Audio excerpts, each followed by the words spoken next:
secret fingerprint. Okay, so when it starts, Got to touch it every once in a while. Okay, it's 5:30, and I'm calling the March 28th, 2024 meeting of the local comprehensive planning committee to order. In accordance with Mass General Law, Chapter 38, Section 20, the committee must inquire whether anyone is taping this meeting and to please make their presence known. Seeing none, we were advised through staff that we should call a roll call at the beginning of these meetings, so I'm going to go ahead and do that. Alyssa Chase. Asia Graves. Robert Twiss. Here. Amanda Converse. Here. Lindsay Council is here. Mark Hanson. Present. Megan Mort. Here. Wendy's is not with us this evening. Francis Parks. Katia DeCuna. Present. Cheryl Powell. Here. Avery Revere. Here.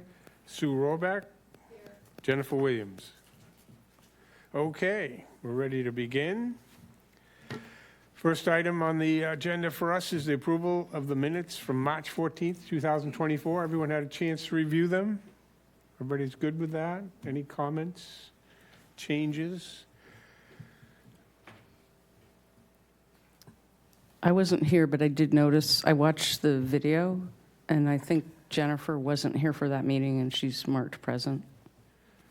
So we'll check on that, right, folks? Anyone other comments on the minutes? Is there a motion out there, anyone? I'll Motion make a to approve. motion to accept the minutes. Moved and seconded. All members in favor of approving the meeting minutes from March 14th, 2024, signify by saying aye. Aye. Aye. Opposed? That's unanimous. Yeah, you have Thank you, abstentions. Francis. And thank you, Avery. Yes.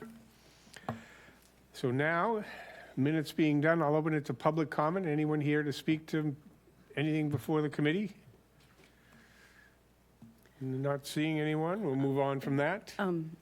Yes, I actually have a public comment, which okay. it's because I wasn't here last 2 weeks ago. I did watch the video, and I was really interested in the CCRTA, and I took some time and with a friend who's very familiar with riding the bus, and I learned a little more about it, and I just wanted to add that to the record. And I wrote it down. So to Asia's point, most of us here don't utilize the CCRTA, and so it's a foreign thing in a lot of ways. And I will say, although it has its shortcomings, it's growing to serve the needs of a tricky service area. Smart Dart is an important part of that. It provides access to people living away from the bus routes. And one of the things that was pointed out to me is that one of the reasons why we need Smart Dart and not just a bus system is because unlike metropolitan areas like New York City, which is a transit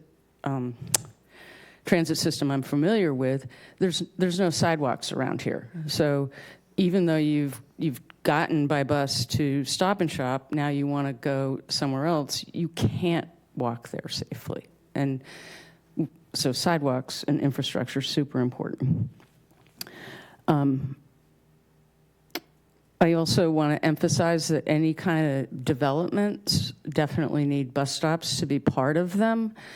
Again, our friend Asia pointed out to me months ago that the bus stop for Village Green it's out in the middle of nowhere. It's kind of a scary place at night to stand and wait for a bus or even be dropped off by a bus. So I think that's something we really want to really needs to be emphasized. Smart Dart and Dart both use pretty big vehicles. It'd be great to see them use smaller electric vehicles. And blah, blah, blah. Bus stops are not well marked. So if you want to stand in front of the Stop and Shop or Shaw's, you don't really know where to stand.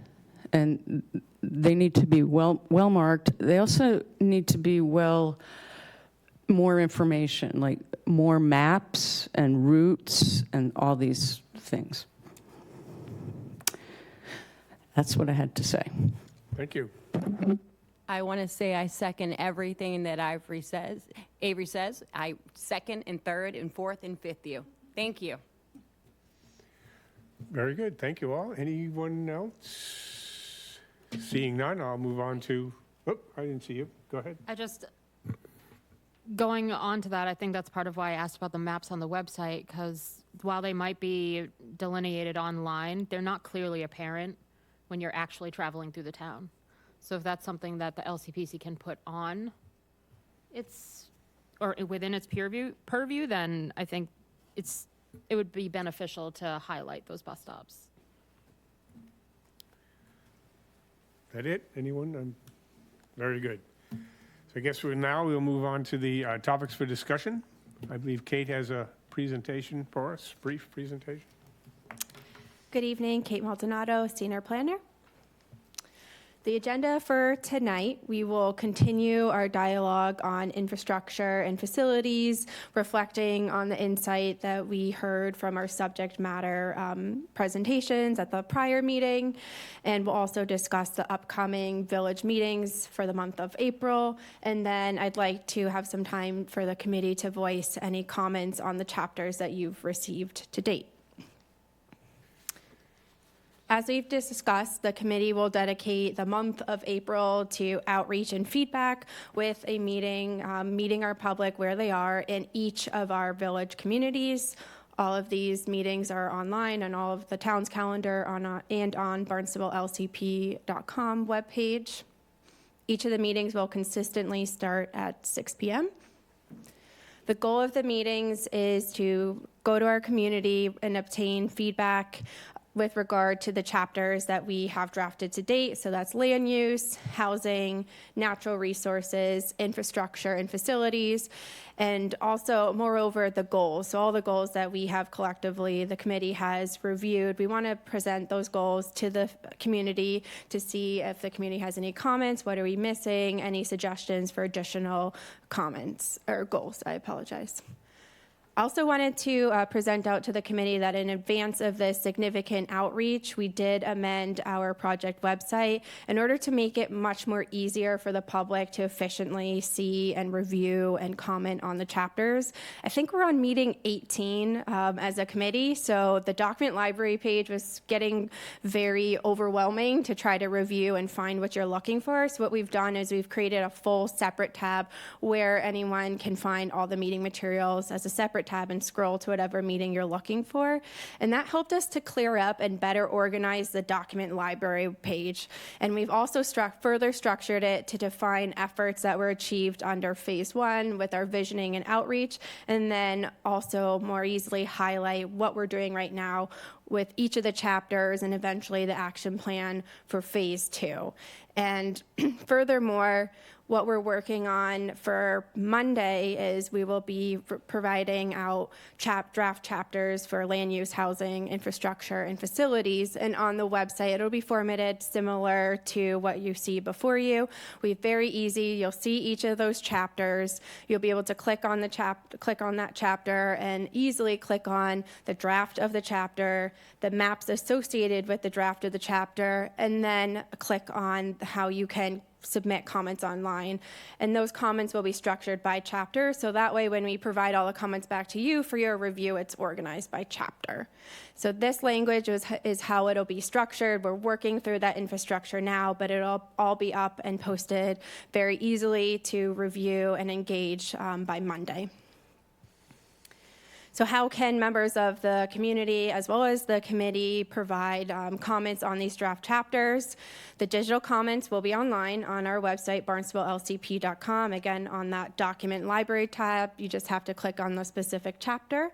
And then we're also distributing paper copies of the chapters to each of our village libraries on Monday as well. So whether you prefer to review the chapters digitally or via hard copy, we're making that accessible to all members of our community. And how can you submit comments? So you can attend one or more than one of the village meetings. You can submit your comments online, or we always can take any hard copies as well. Those can be mailed or dropped off to our office. The public comment period, so it'll open on Monday, and then it'll be open through mid-May. We're setting Thursday, May 16th as the closing date, so that'll give all members of the community a month and a half, really, to attend a meeting, listen, ask questions to staff, LCP committee members, review the chapters, and provide your comments, and then that way we can bind all of those comments in advance of your meeting the fourth Thursday in May. On Monday, we will be redistributing, again, communications, just as we did to announce the community meetings, as a reminder of all of the village community meetings and announcing that public comment period. So all the chapters will be up on Monday, and we'll provide communications similar to what I've just expressed as to how you can learn more and how you can submit comments, whether digitally or hard copy comments. Again, so we'll do a full media release that include and message and communications to our counselors, civic associations, our board committee commissions, to our committee members, and all of the meetings are on all of our calendars. The meetings will be continually provided in our LCP newsletter email, on e-news and social media. So really trying to communicate to our community that we're coming out to our villages. Please come, please attend, learn more, and provide your comments.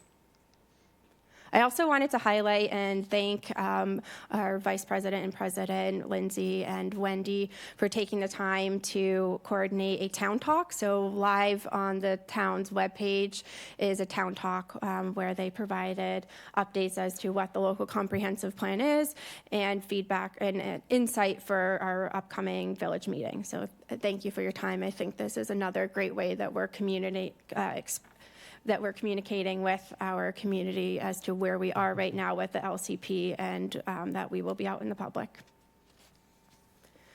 All committee members, you have copies of the flyers. They are available in English, Spanish, and Portuguese. I can redistribute those with an email tomorrow, and all the flyers are also posted online. So we really appreciate your help to inform your friends, your community, your family that we will be out, and we want to hear from everyone. I also wanted to express, I know that we would like to ensure that there's committee representation at each of our meetings. So if you haven't done so yet, if you don't mind signing up for a meeting, one or more meetings, and then I can confirm that we have committee representation at each of the village meetings. Quick reminder, the natural resources survey question with regard to priority use of land is still up. It closes, I think it's this Sunday, March 31st. So just a quick reminder to share that survey question. Next meeting and next steps. Wanted to talk about so obviously the month of April we're dedicating to meeting the public where they are, getting feedback, getting insight. So we have all of our village meetings. So the next committee meeting will be in May. It seems that and I don't want to speak for committee members, but it seems that the committee, you've expressed interest in continuing this format of 2 meetings a month, with the first meeting being expert presentations, and then the second meeting really diving into the details of the chapters.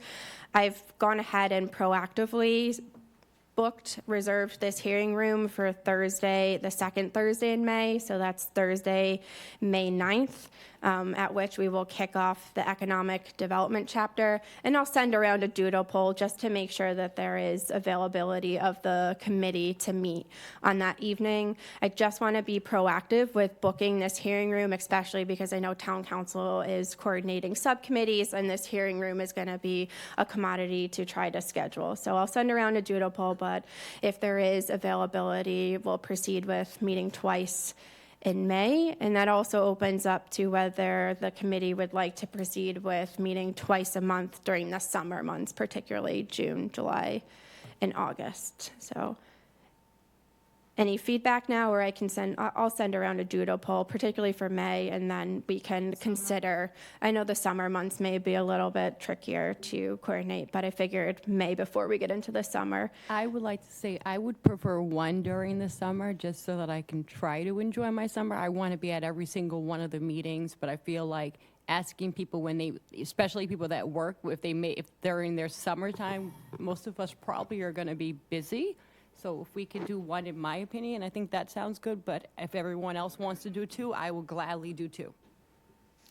I think I'll express my opinion on that, and I totally respect Asia's opinion as well. But I think one of the reasons, or at least my interpretation, one of the reasons we took it to 2 times a month is to try to expedite. I'm happy to go with 2, but if people choose that they want, the majority wants 1, I'll go with that as well. I just thought that was one of the reasons we were doubling it. I believe that was one of the reasons, yes. Anyone else about schedule? Francis? But I think for like July and August, if we could, just for July and August, the business, for me, I would Francis? appreciate it. I'm happy to stay at 2 a month for the summer. Seems we're mixed so far. Okay, why don't I send around a doodle? around the poll. But first priority, just confirming that there's availability for Thursday, May 9th, before we get into the summer months. So that way we could dedicate the month of May to economic development, which is the next chapter. We can resolve that at the May 9th meeting, right? We should have. we'll have- The summer months. Yeah. Yeah, and I may ask a little bit sooner, only because I know this room is going to be, everyone's going to try to be booking the hearing room. But I'll send around communications. Okay.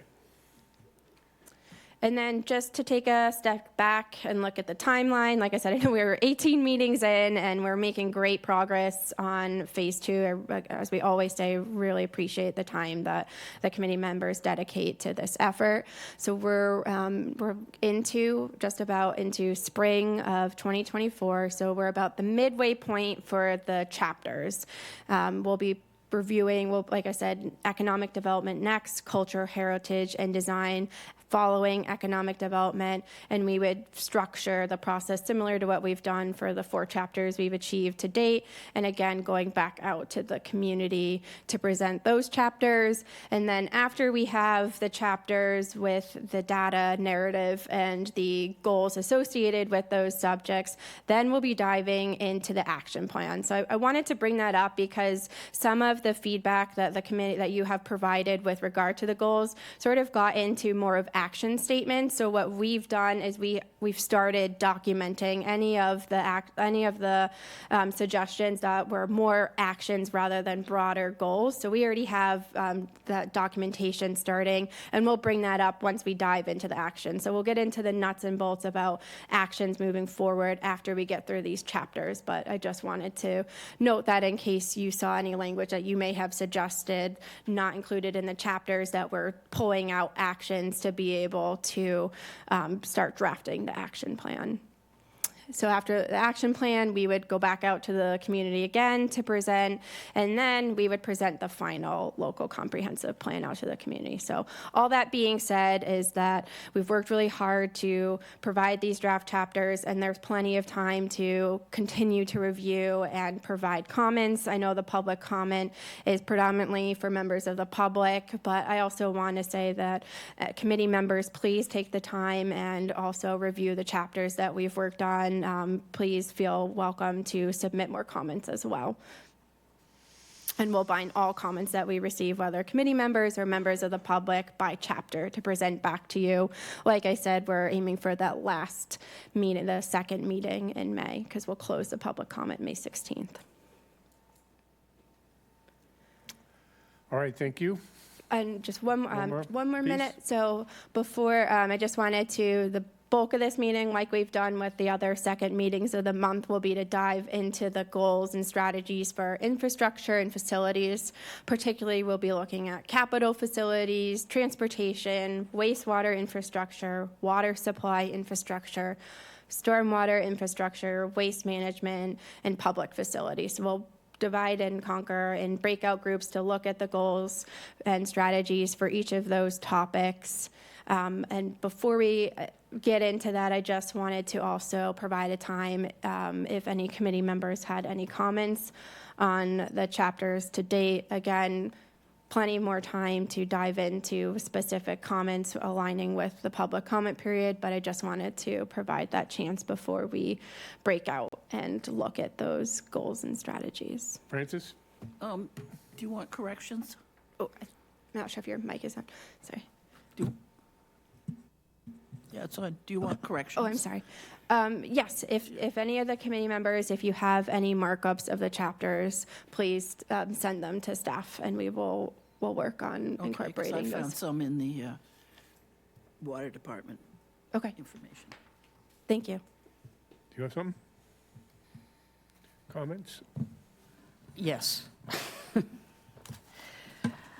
On the housing chapter, which I know is super rough and completely confusing at this point, I had a couple of ideas, but one of the ideas is sort of this bone of contention that I have, right, Gordon? That has to do with what's Hyannis and what's Barnstable Village when it comes to development. And actually, I was looking at a website, and like students who are at Village Green, Everly, obviously senior living, but Hanover of Hyannis, they're all meant to go to BWB.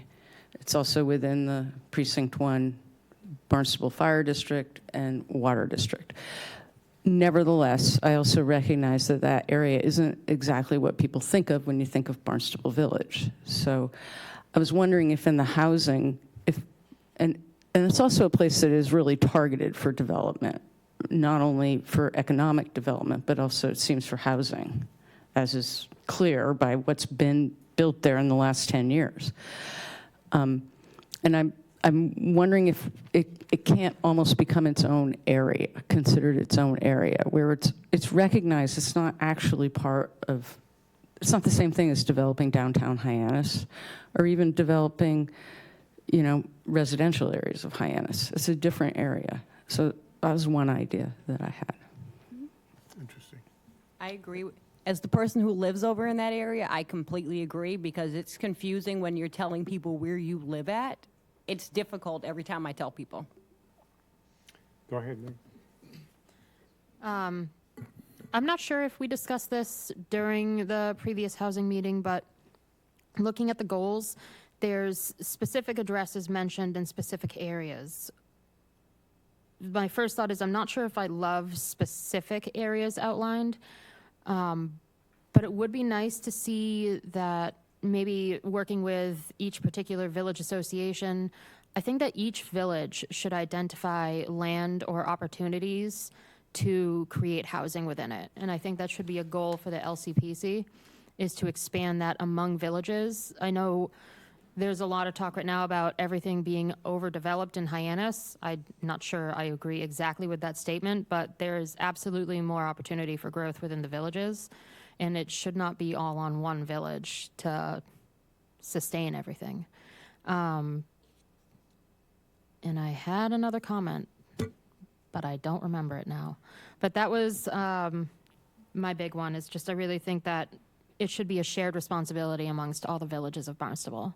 Oh, the other comment was looking at the data on the first page. It's looking at the short-term rentals and the second home. This looks like it's from the Cape Cod Commission Housing Market Analysis from 2017, projected for 2022.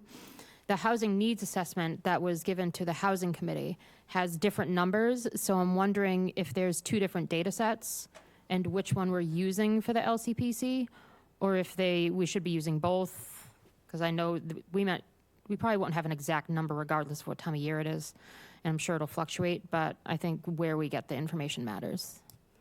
That's it. Very good. Anyone else with a comment before we go into the break? Sue? Just a couple of comments on the housing. On page 2, in the third paragraph down, it says, rental opportunities for residents are on the rise as the town saw a 4% increase in renter-occupied housing. I think we could sort of say that in a slightly different way, because when I read it, I thought, oh, they're good. There are more rental opportunities. And it's so absolutely the opposite that that needs to be said in a different way.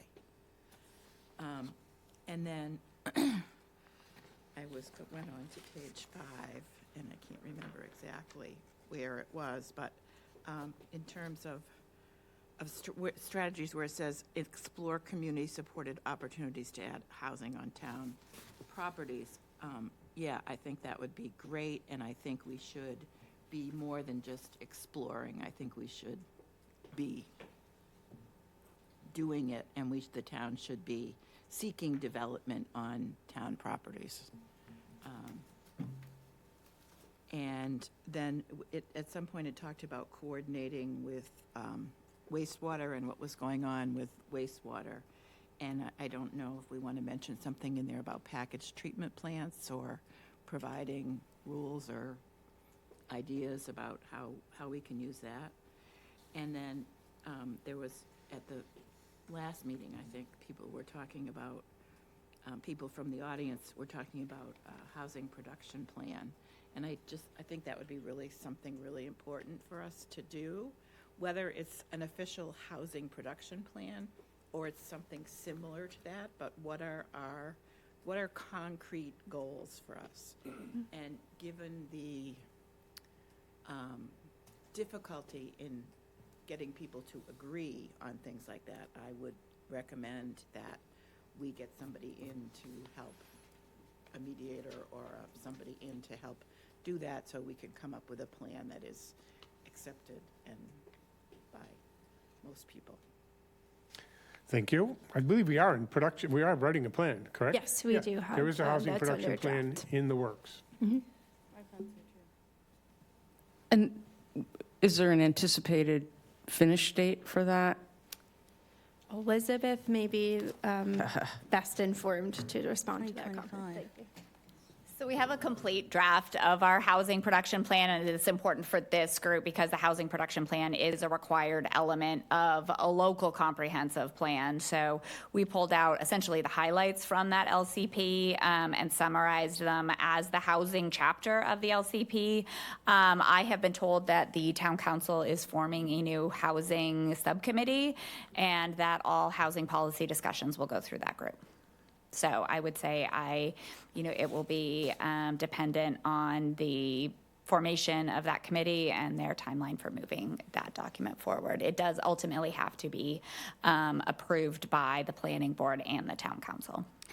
I have a further question to that, but have you finished? I was just going to say, then this is kind of a moot chapter at this point.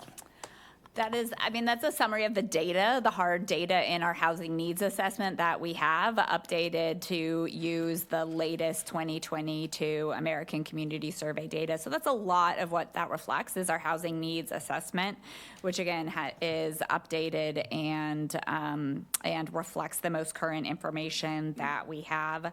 Yes, the housing conversation relative to those goals and strategies continue to evolve as that process moves forward.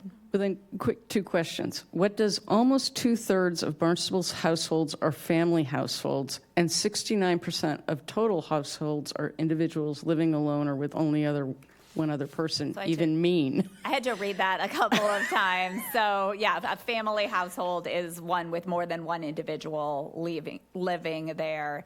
It makes the second point to say that the vast majority of households have only one or two people in them, so maybe needing less size than others.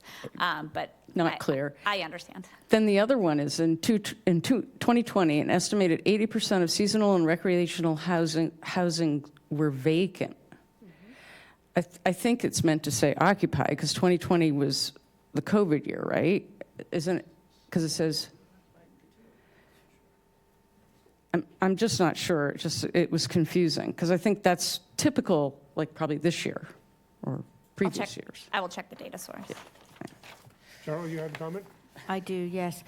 Two, one on following in on from Avery's is if perhaps we could rephrase that one that we had to all read about 2 or 3 times and put it a little bit better.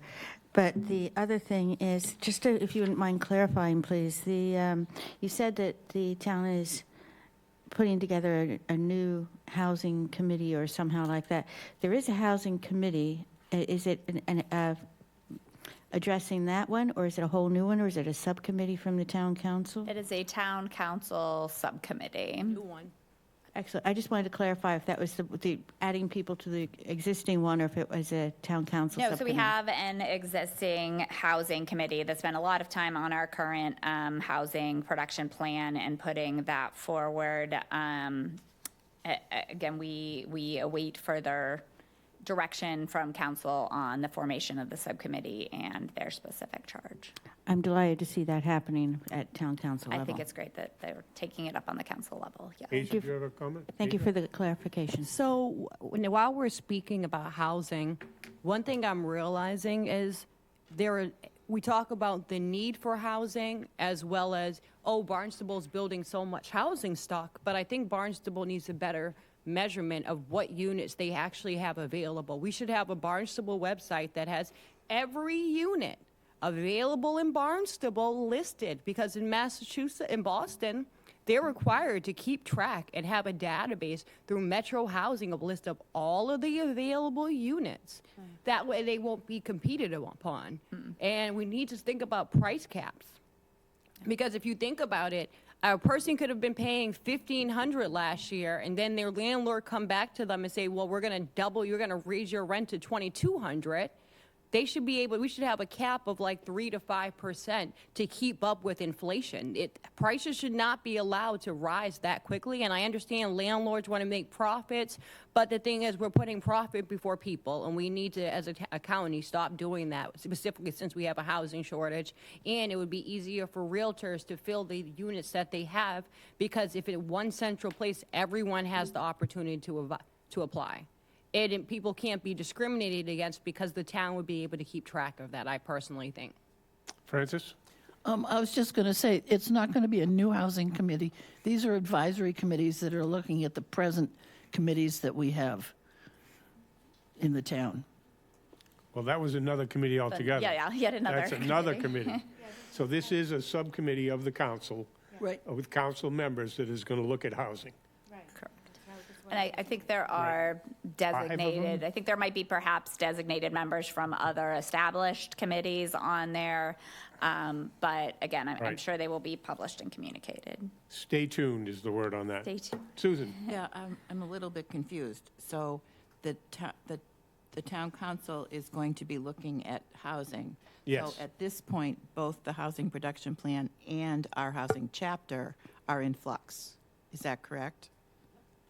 So we should put off the housing chapter? Or should we just, were we taking public comment on that during April? I think our housing chapter reflects the community input on that HPP so we've far, gotten to date, and certainly the work that this committee has done. I would hope that it would be a valuable piece of information to add to the town council subcommittee and their consideration of housing. So certainly we can communicate with council leadership on their expectations for that. I mean, our council leadership, of course, our council has to approve our local comprehensive plan, so we want to be in close communication about our process going forward. But I would say certainly the more input and feedback we can get into potential goals and strategies, the more valuable that's going to be to come up with ones that are consensus and action items, which I really think is what the town council subcommittee and their ultimate goal is to focus on, is really to distill a lot of this information and discussion into some discrete and prioritized action items. But that's what we're doing, so Hold we're- on, wait. Sorry. Amanda? I thought it was. And they overlap. They certainly overlap. Again, an HPP is a required component of an LCP, but you can't talk about land use and growth without talking about housing. I was just going to say that when the new housing subcommittee is formed, I think that it would be really valuable if they receive the same expert presentation that we received, because it was incredibly informative and valuable. So I think they should be getting that same information. Thank you. Or at least watching the presentation. Great. Megan? Another comment before we move on. Page 2, paragraph 4. The last sentence about rental units averaging $1,924. I think it should be clear that that's for a studio. Because your average 1-bedroom or 2-bedroom is in the 2,000s, if not close to 3,000 a month. For 2 bedrooms, I'm seeing 3,000, and for 1 bedrooms, 2,500. I will check the data source. Okay. Are we ready to move into breakout sessions? Do our work there? All righty. Let's do it.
More than you were way over.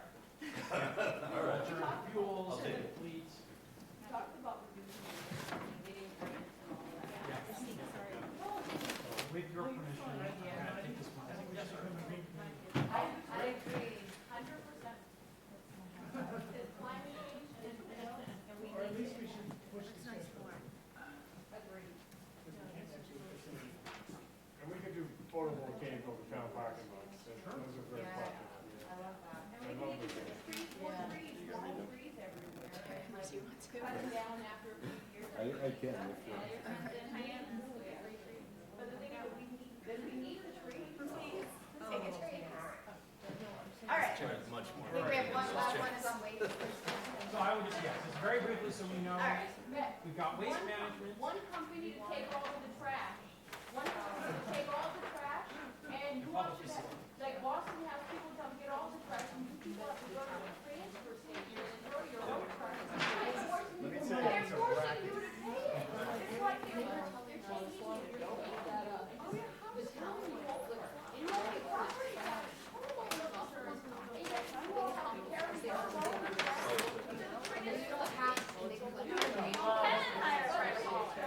It should be one company. It should be one company that handles all the trash. We need to go talk to David Anthony. He'll get you straightened on that. I thought that was like my house. I didn't even know it was like, I didn't even figure out what the trash was. With, They all tell me.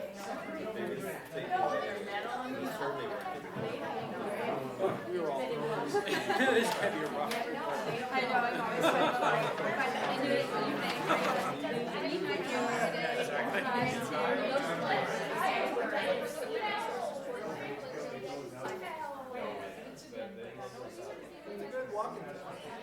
It's a great walk. I think it's oh, yeah. Lots of parks. Yeah, that's right. I would bring downtown too, so yeah. Yeah, so right around the corner. I give this to you. So like right here where the Thank you. I just wanted to point out something. I was like, Liz. Yep.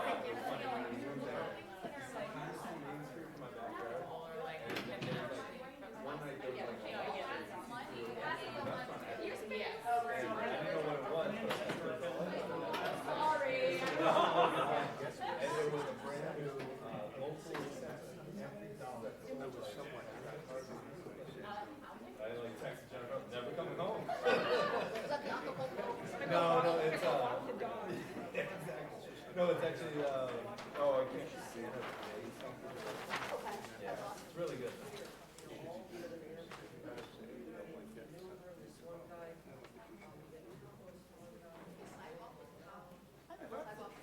Probably did, but I wasn't.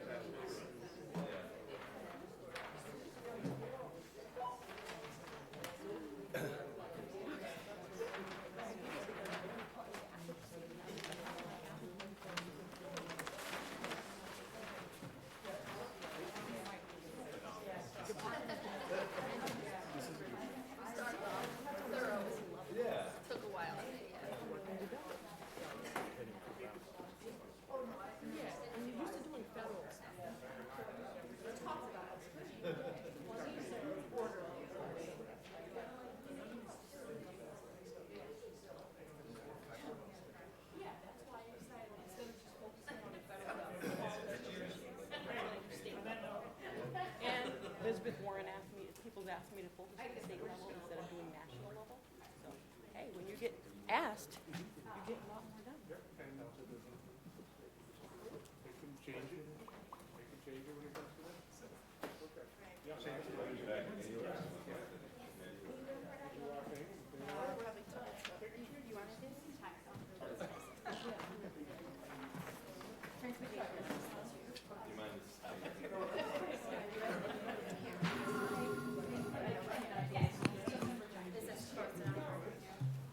Comes through the letter.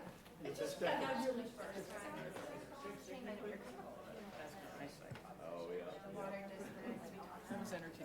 All right, folks, if we could get started.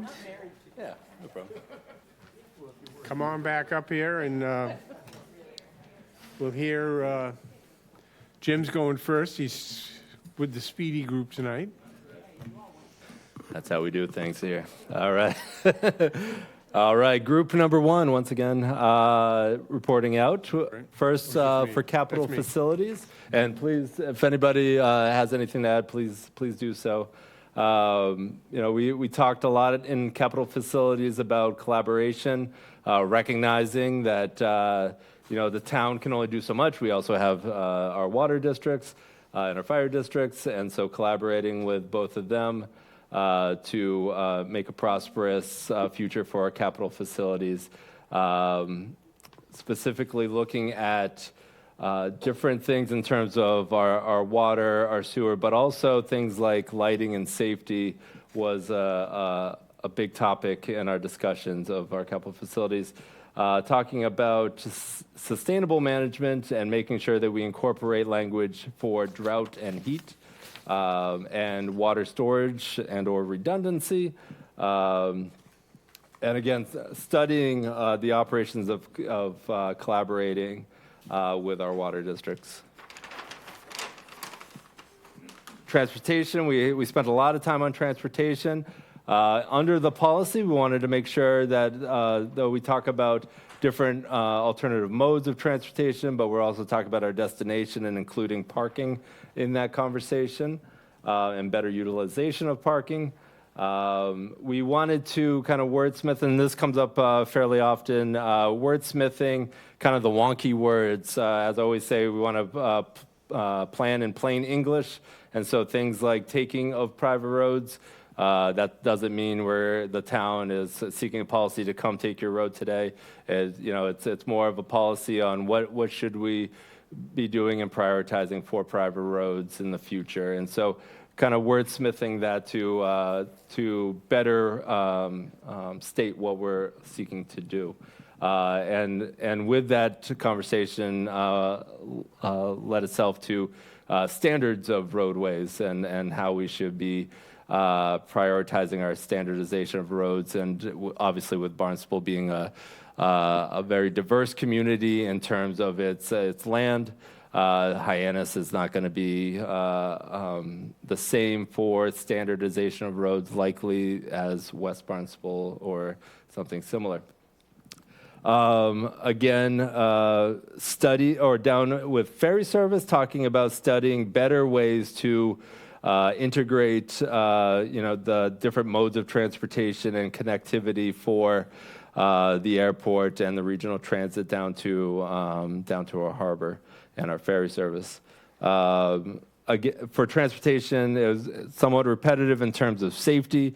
I think there was a prioritization of bike opportunities, but recognizing that it just can't be bike opportunities in and of itself, but better ways of prioritizing connections, but also safety, lighting, and making proper bike connections there. Anything? All right, and so continuing on with the other page on transportation, we do talk about complete streets. And so thinking about actively submitting priority projects for funding. We've taken the initiative to become a complete street community, making sure that we are prioritizing and taking advantage of and leveraging that state funding.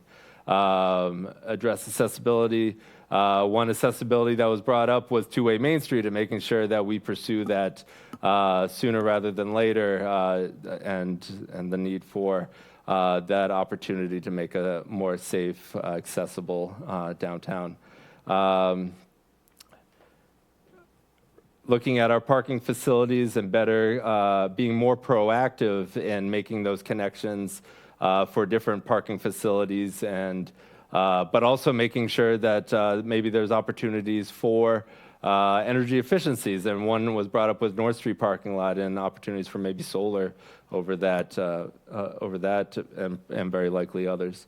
One thing that came up that we didn't identify in these strategies was evacuation plans. So we talk about resiliency and hazardous conditions, but we didn't talk about what do you do when hazardous conditions come. And so I know we have a hazardous mitigation plan and we have emergency management officers, but us as a group, we couldn't identify what we actually do. So we came to the conclusion we need better education for our community as a whole to identify what is the strategy for things like evacuation procedures, better identifying and understanding our shelters. And educating our broader public. It was brought up that in some other countries, things that we take, I think, maybe for granted here is like fire drills aren't a regular occurrence. So better management of our education to our whole community. And another item that we believe we did not identify originally was rail service, how to improve it, and how to better utilize what we do have, but mostly how to improve it. Move to wastewater infrastructure. We talk about in our policy, address nitrogen and contaminants of emerging concern, but we thought that was maybe a little too specific and wanted to make sure that we are not leaving out anything. So other known contaminants was added, and I think we'll want to go back to DPW and kind of understand, maybe the nuances of that and better wordsmith that as well. Again, working with our water districts for our wastewater infrastructure, and collaborating with them in efforts that we can do so. And then looking at, while we identify in depth the CWMP, looking at other alternative systems, particularly in areas that may impact our lakes and ponds. And this is an outward-looking plan, 10, 20 years out. So what are those technologies that may evolve? CWMP is one way to do it, but leaving in that plan an opportunity for maybe alternative methods. And collaborating potentially with our neighbors. I know we heard from Rob Steen with the CWMP about discussions with Mashpee about opportunities. I think, or we thought that it was an opportunity to continue those conversations, recognizing that we can't force a community to do something, but certainly can make our best effort as our community. And one last thing was getting rid of cesspools, so furthering that mandate of getting rid of those cesspools. Water supply infrastructure. So we talk about plan for adequate drinking water supply, quality, flow, pressure to meet current and future drinking water needs. Again, talking about making sure that we have redundancy. Also making sure that we add in language for emerging and known contaminants. And when we talk about reviewing our compliance with our water supplies, continuing to regularly review that. It was noted that the water system purveyors already meet often, and so just continuing to mention that's a good practice. Let's see. Develop plans, build. Oh, right. So integrating our water planning with future build-out to make sure that we understand the needs of not just now, but if future build-out were to occur, what are those needs, and confirming that we have that capacity. Stormwater infrastructure, we talk about, so we talk about floods already, but the need for maybe managing for essentially designing our stormwater infrastructure to incorporate increased floods and extreme weather. So making sure that our stormwater management is not just taking the 50 to 100-year storm, but actually probably thinking about even further out, some more capacity there and ability to infiltrate in. Programmatically identify and implement stormwater management projects, so inserting implementation, looking at grant funding opportunities that might be able to be leveraged for that, and better maintenance of our existing drainage systems. Getting out there and cleaning out the silt and debris will assist us in limiting our flooding issues.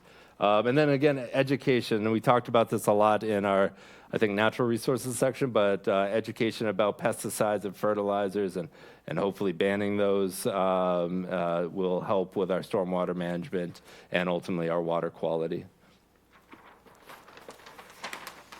We get into energy section, recommended to look at certifying as a green community, looking at improving our policy for onshore wind policies, and kind of wordsmithing a little bit, talking about our photovoltaic energy systems, the big words for solar.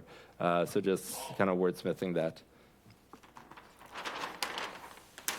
Under waste management, we had a really good conversation about composting policies and looking holistically at our waste management policy and process and implementation program.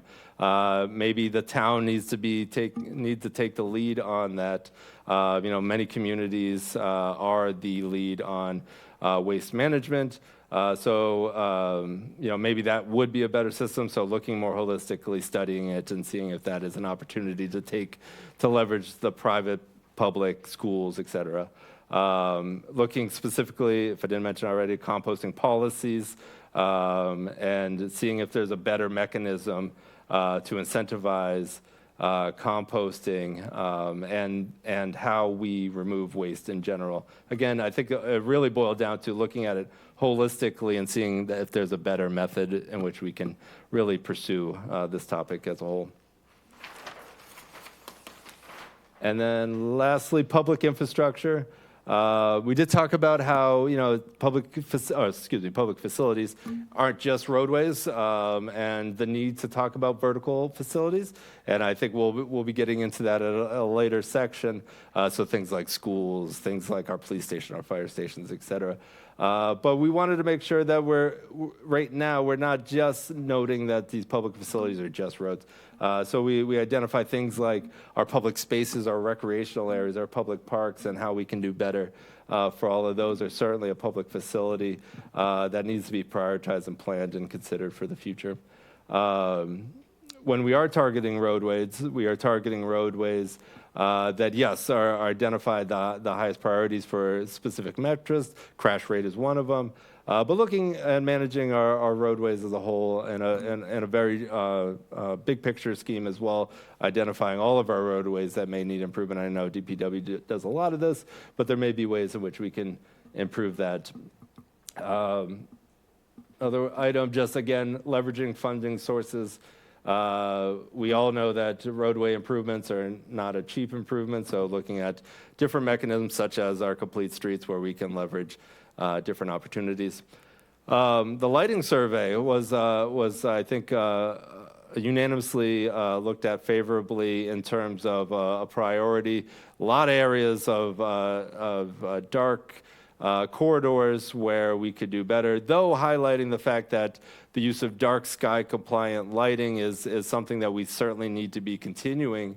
But looking at our specific corridors, like our bike lanes, our major corridors that need to be lit up for not just safety, but just practical reasons as well.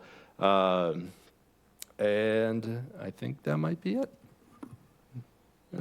Jim, thank you. Thank you. Appreciate it.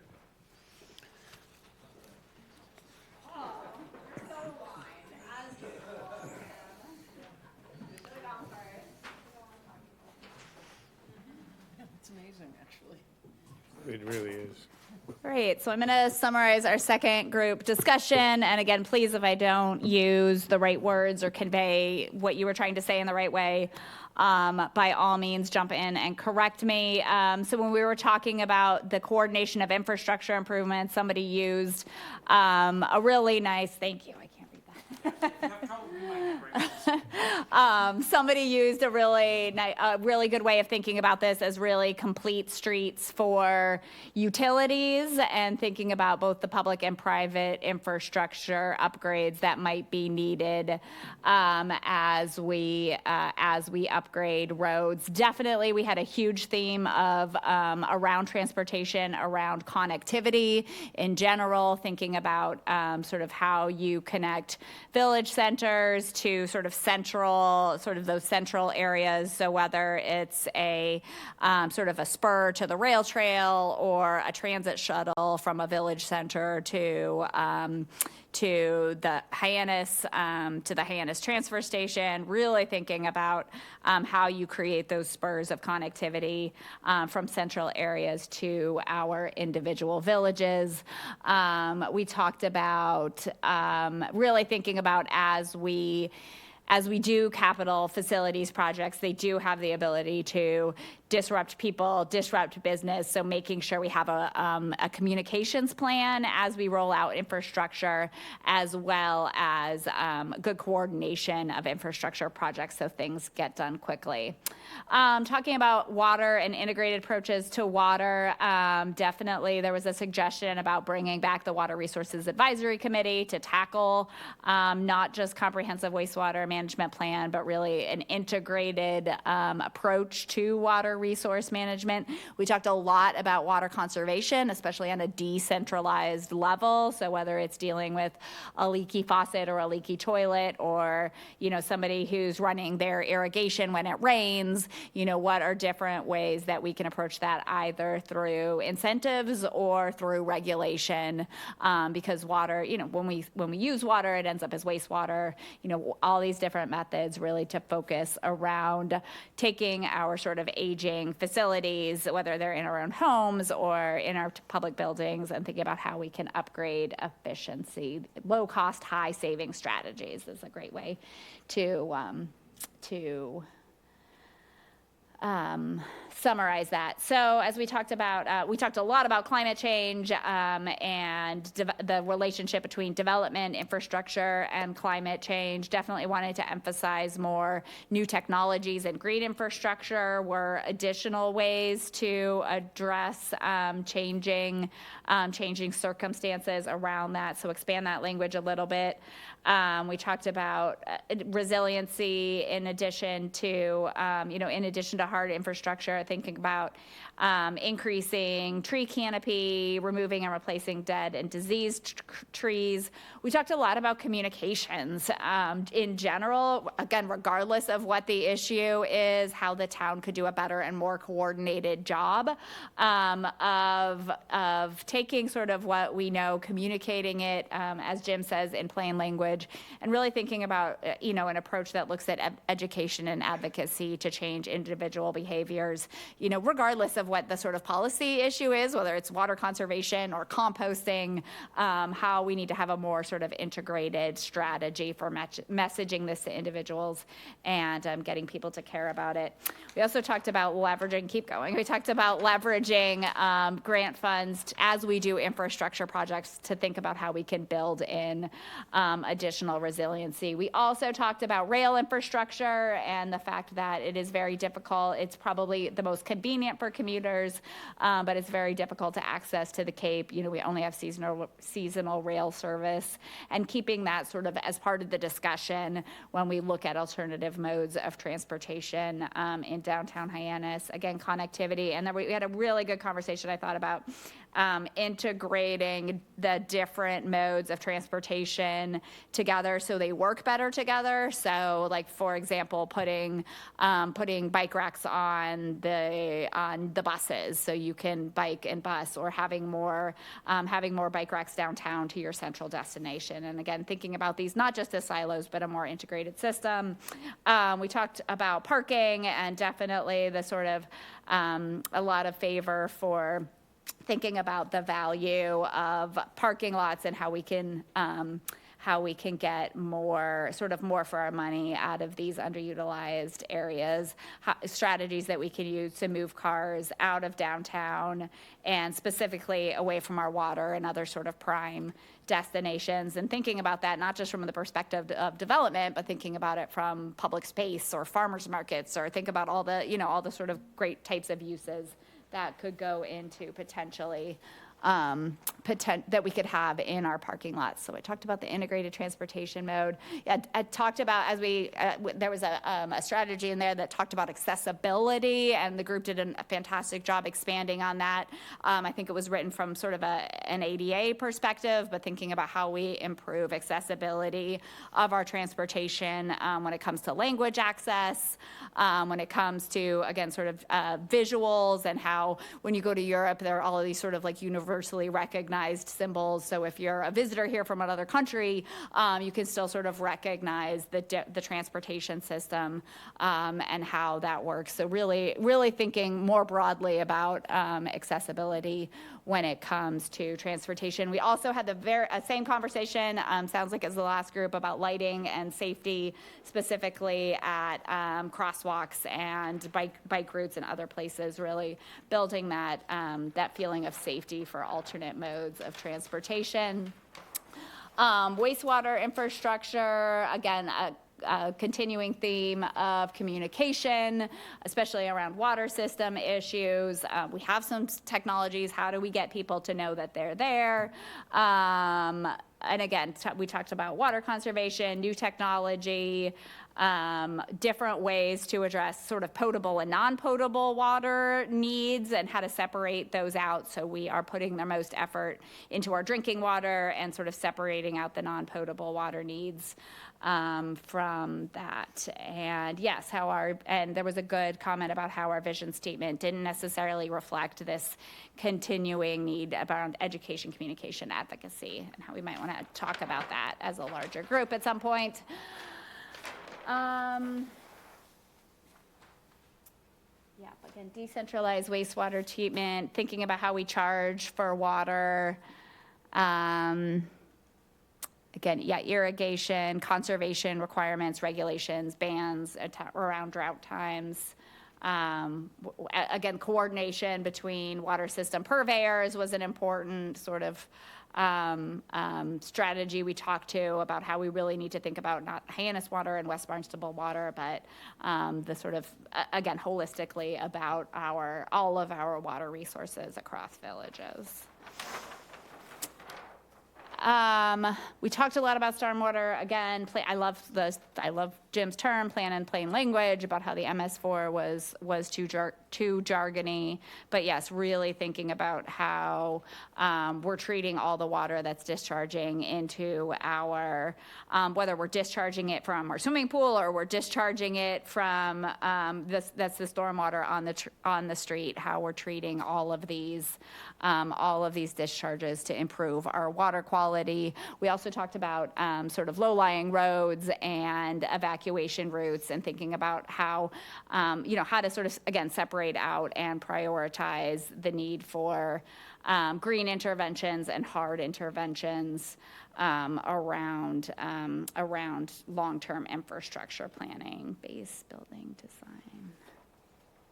And then had a larger conversation about sort of waterfront development in coastal high hazard areas, not necessarily related to infrastructure, but related to single family homes on the waterfront. And, how do we evaluate from a long-term land use perspective, whether we have needs to elevate, to retreat, to harden, what are the options, and how do we think about the land use challenges that climate change presents in the long term. Again, talked about options to increase energy efficiency. We talked about the sort of changing trends in energy between gas and electric. Somebody emphasized photovoltaic over town parking lots. Become a green community was a suggested action strategy from our group. And then finally, we sort of tapered off in these last two. We definitely have at least one member who is advocating that the town of Barnstable add curbside pickup of trash to the public service we provide. And that, I think, we never made it to public facilities, but that concludes our comments. Thank you. Thank you very much, Elizabeth. Yeah. Okay.